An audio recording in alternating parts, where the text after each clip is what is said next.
In this video, you'll see how to grind cinnamon stick into cinnamon powder using a blender. You could also use a coffee grinder.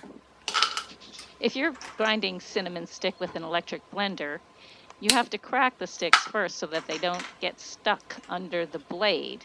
Using the kitchen pliers is a great way to crack the cinnamon stick.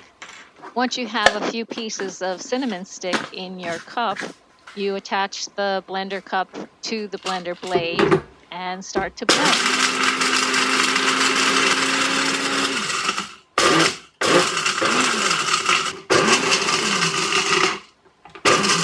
You should be able to hear when you no longer have big pieces left in the blender. You can always stop and check though. So I'm going to try it again.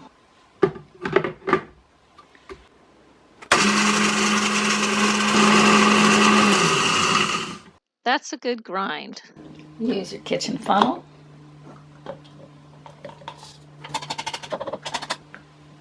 And you pour it in.